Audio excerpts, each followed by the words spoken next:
Module 2.1, Rational Exponents and Radical Expressions, Sections 6 through 7 in your book.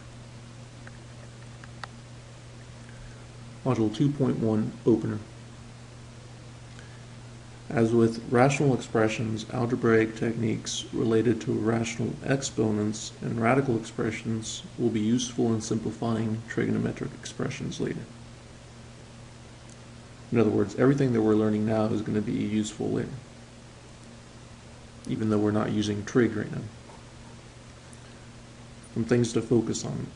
We've already worked with exponential expressions in Module 1, so all this stuff should look familiar. Right, we're just adding a little bit more to it. Like radical expressions are going to be defined using rational exponents. Right, so radicals are defined using rational exponents. So again, it should be familiar. It might be helpful to have a sheet of useful formulas handy until you memorize all the rules or until you're used to them. Right, but mainly it will come to you with practice. Objective 1, understanding negative exponents. This is a very useful definition.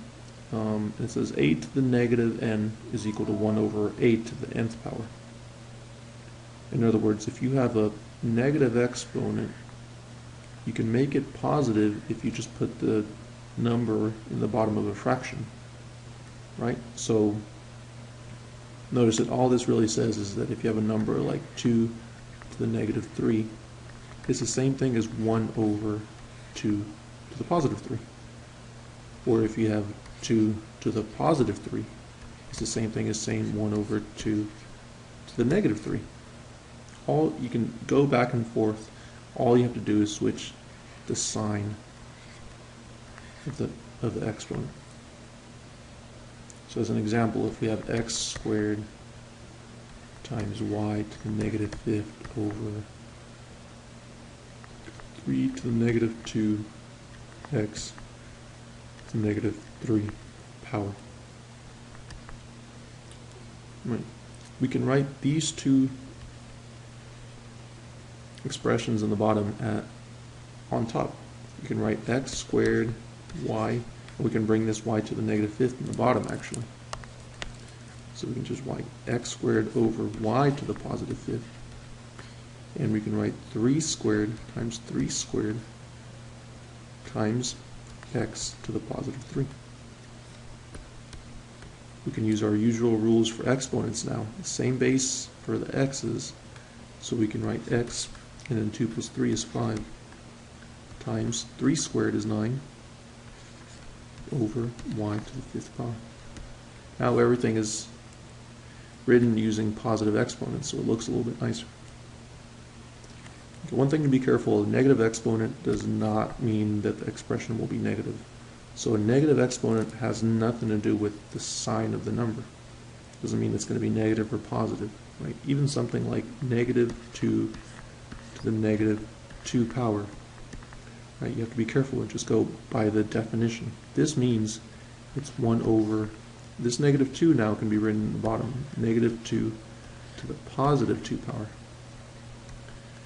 So it's 1 over negative 2 squared is negative 2 times negative 2, or positive 4. So even something with so many negative signs here doesn't have to come out to be negative. Quotient rule for exponents. This is the same rule that you learned before. Right? Same base means you can just subtract the powers if you're dividing.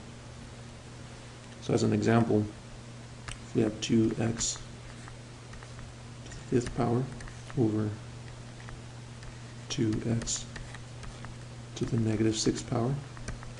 This, because we have the same base, 2x, all you have to do is subtract the exponents. 5 minus a negative 6. Or 5 plus 6, which is 11. As another example, we could have 2x to the negative 5th over 3y x squared.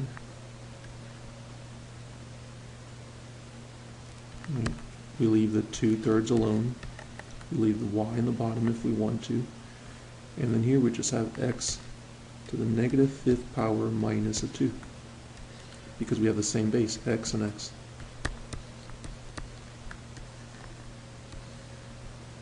Negative 5 minus 2 is negative 7. And if we wanted to, we could write x to the 7th in the bottom. It's up to you. Objective 3, defining rational exponents. So what does it mean to have a base with some rational in the exponent, like here? Well, we have two definitions. It's going to depend on the power, on the sign of the number. So, but in general, a to the 1 over n raised to the nth power is equal to a. So in general, these two exponents will cancel out. 1 over n raised to the nth power itself will cancel out. If n is an even integer and a is positive, then a to the 1 over n is the positive number whose nth power is a. Now let's look at an example. If n is an even integer, so if we have something like 1 over 2, and a is positive, so a is something like 4, then a to the 1 over n is the positive number. So it should be a positive number whose nth power is a. So a number that when you raise it to the nth power, in this case the second power, it should give you back 4. 2. 2 is the answer.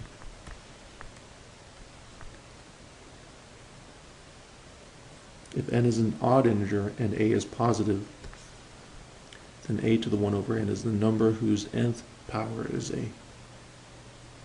So if n is an odd integer, so something like 1 over 3,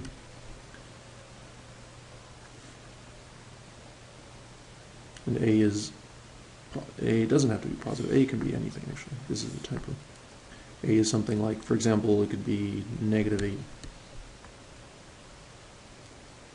Right. Then a to the 1 over n, negative 8 to the 1/3, is the number whose nth power, so it's a number who, when you raise it to the third power, it should give you back negative 8. What number works then? Negative 2 works. Negative 2 times negative 2 times another negative 2 would give you negative 8. So the answer for this is negative 2. Again, a doesn't have to be positive. Definition. A to the m over n is the same thing as saying a to the 1 over n to the mth power.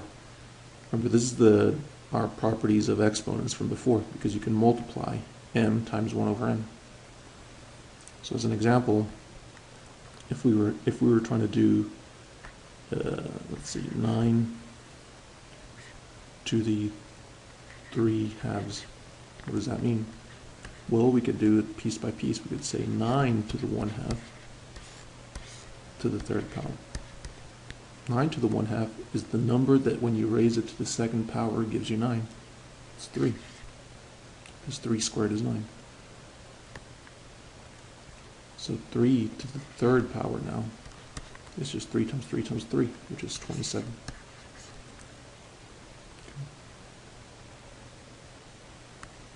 Let's look at another one.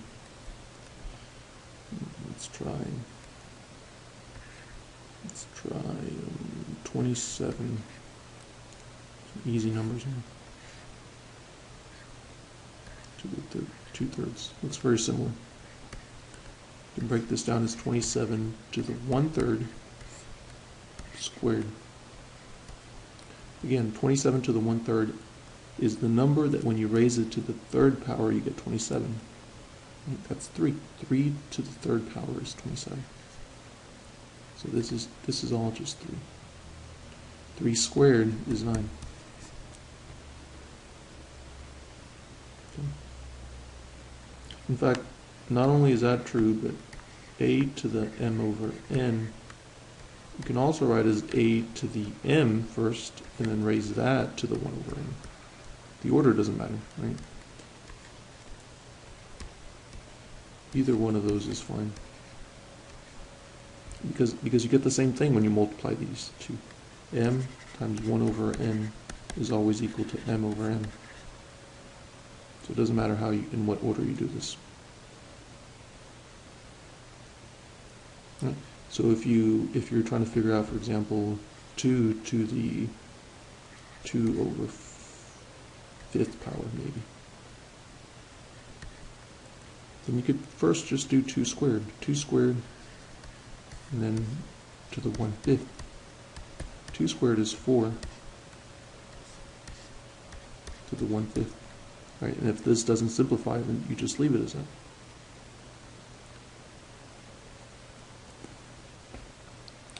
All the usual rules for exponents still hold here. So everything we've learned from before, right, works with rational exponents. So you don't have to have just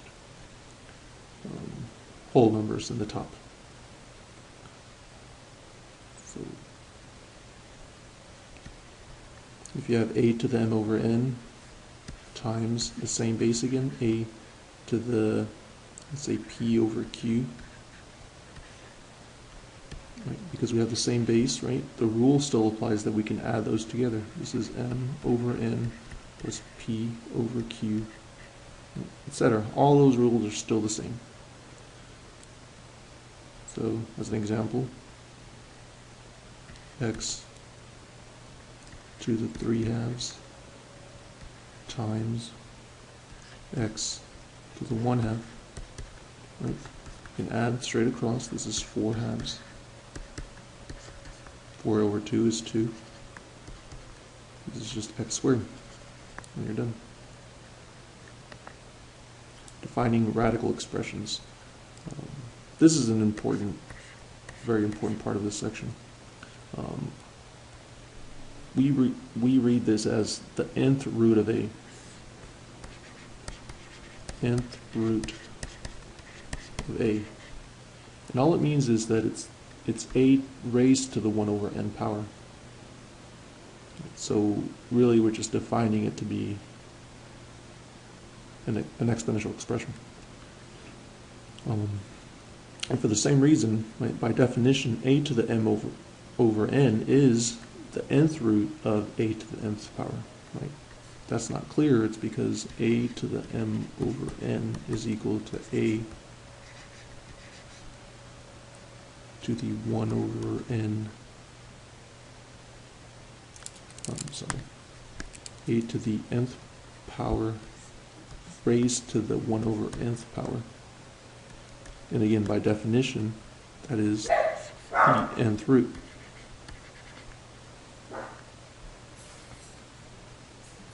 So as an example, if we see something like the square root, the second root of 3 cubed, all that means is 3 raised to the 3rd power over 2nd power. So you're still using the same rules as before. Right? 27 raised to the 5/3. We can write that as the cube root of 27 to the 5th power. And we can even write that as the cube root of 27 raised to the 5th power. Right? Because this would be easier to do. The cube root of 27, in other words 27 to the 1/3 power, which we've already done, is 3. So this is just 3 to the 5th power.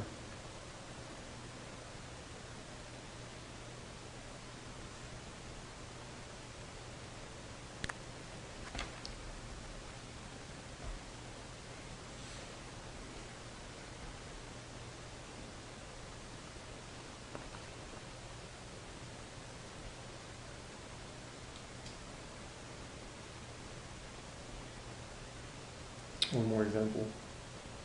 What about the 6th root of 64 over 729? Well, again, because these are exponential expressions, all the rules from before still apply. This is just the 6th root of 64 and the sixth root of 729. In other words, it's 64 raised to the 1/6, and it's 729 raised to the 1/6.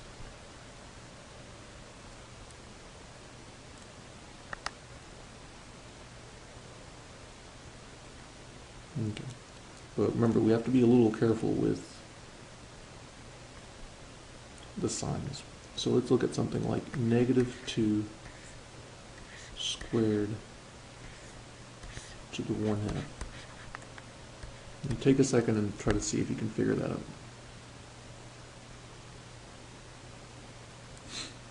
Right. You might think that these two cancel out, the powers just cancel out, but they don't quite just cancel out.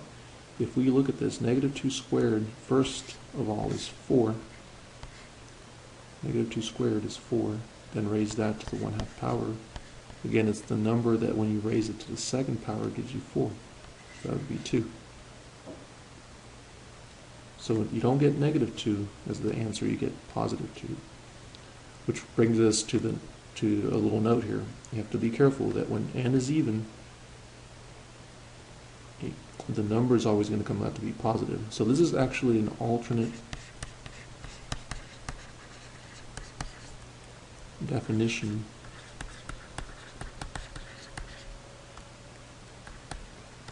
for the absolute value. It's another way we can define the absolute value. So if you see something like -2 squared to the 1/2,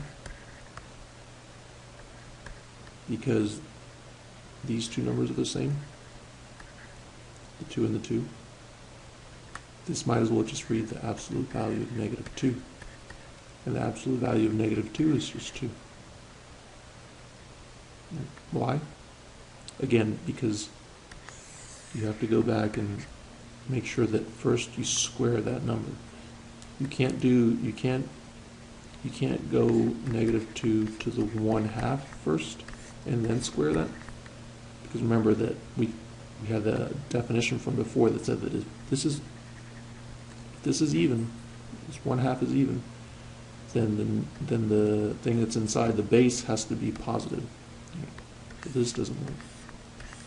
You have to first square it, then take the nth root. One more example. -3 squared, and then take the second root of that. Again, that's the definition of absolute value, so it should just come out to be +3. -3 squared is 9, the square root of 9 is 3. And again, I can't stress this enough. Since radicals are defined using exponents, all the rules still apply. So for example, if we have 2 to the third root of 2 times the fifth root of 2, this just means 2 to the 1/3 and 2 to the 1/5. Because the bases are the same, we can just take this and add 1/3 plus 1/5. You can do this algebraically if you wanted to, and it would just be 1/3 plus 1/5 root of 2. There's nothing new here. Objective 5, simplifying radical expressions. Okay. So this is just going to take practice, but let's get started. Let's suppose we wanted to simplify the square root of 7 minus the square root of 8 times the square root of 7 plus the square root of 10. Then we would multiply as usual. Square root of 7 times square root of 7 is 7. Why is that? Let's work it out quickly. Square root of 7 times square root of 7 is 7 to the 1/2 times 7 to the 1/2. Remember that square root is just the second root, so we don't have to write this. It's just understood. 7 to the 1/2 times 7 to the 1/2 is 7 to the 1, right? 1/2 plus 1 is 1. So it gives you 7. You can think of this as the square roots canceling out. Then square root of 7 times square root of 10, right? That should be square root of 70 Negative square root of 8 times square root of 7 is negative square root of 56. Negative square root of 8 times square root of 10 is negative square root of 80. Right, we can just multiply those numbers on the inside. Why can we multiply them? Why can we say the square root of 8 times the square root of 10 is the square root of 80?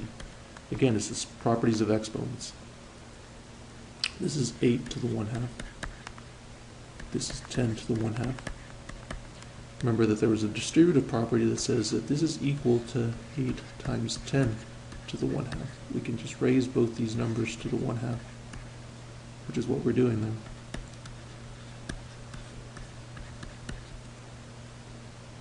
Okay. So then once you combine this, you can simplify if needed.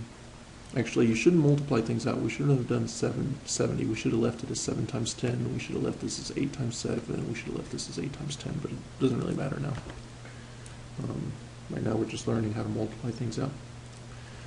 When we have radicals of the form square root of a or a plus the square root of b in the denominator, right? If we're working with rationals and we have the square roots in the denominator, we usually don't want that, right? It doesn't look nice, and we rather have the denominator as simple as possible. So we use a process known as rationalizing the denominator to simplify the expression. And what that means is that you're going to multiply by something that's equal to 1. So something like square root of a over the square root of a, or a minus the square root of b over the a minus the square root of b. Something that's not going to change the problem, but that might help you simplify things. So usually it's something like square root of a over square root of a, or a minus square root of b over a minus square root of b. If you have a plus, if you have something with plus, you might need something with a minus. So let's look at some examples of what the algebra might look like. If we have square root of 5 plus 3 times square root of 5 minus 3, again, square root of 5 and square root of 5 is 5. Square root of 5 and negative square root of 3 is negative square root of 3. Is negative 3 square roots of 5. Then 3 square roots of 5 is positive 3 square roots of 5. 3 times negative 3 is negative 9. And the whole point of that is that the middle cancels out. Because we have a plus here and a minus there, the middle part cancels out. And you're left with just 5 minus 9, which is negative 4. So you don't have any more square roots. So for example, if we wanted to rationalize 3 over the square root of x, we would multiply by the square root of x in the bottom and the square root of x in the top, so we don't change the problem. We multiply straight across 3 square roots of x. Square root of x times the square root of x is just x. And then we're done. We could keep simplifying this if we wanted to. This is x to the 1/2 by definition. Square root of x is x to the 1/2. And this is the first power, so we can just say minus 1 if we wanted to.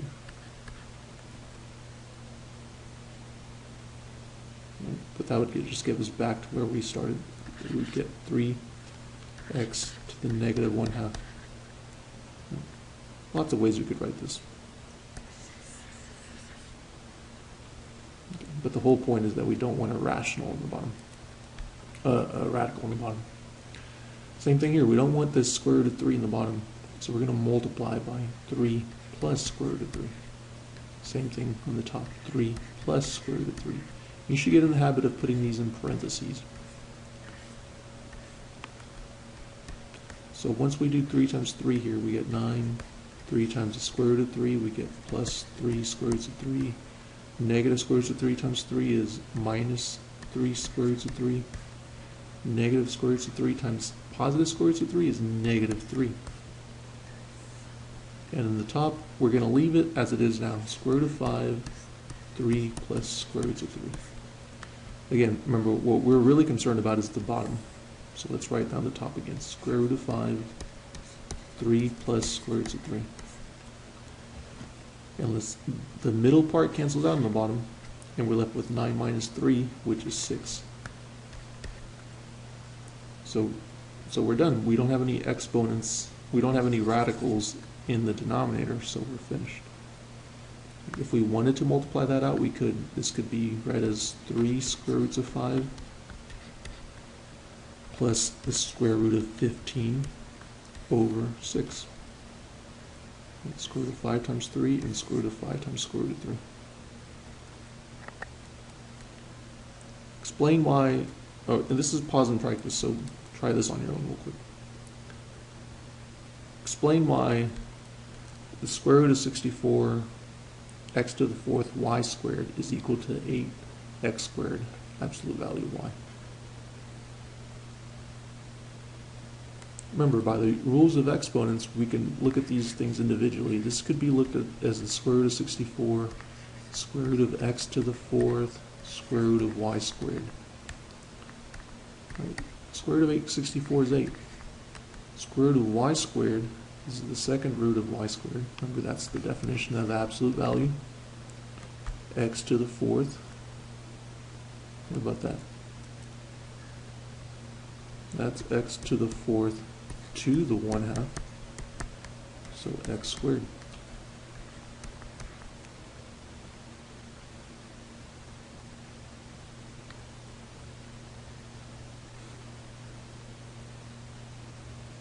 Alright, so to simplify this one, remember, it's just rationalizing the exponent multiplied by the conjugate. So we're going to multiply by 1 minus the square root of x.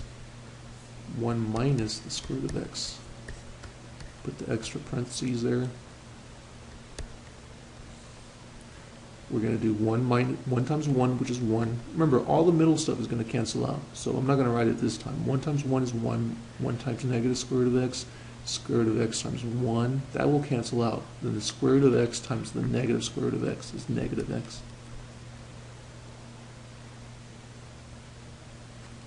And in the top here we have 1 minus x squared times 1 minus the square root of x.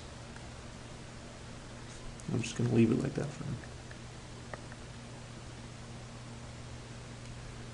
You should be ready to start on your homework for section 2.1.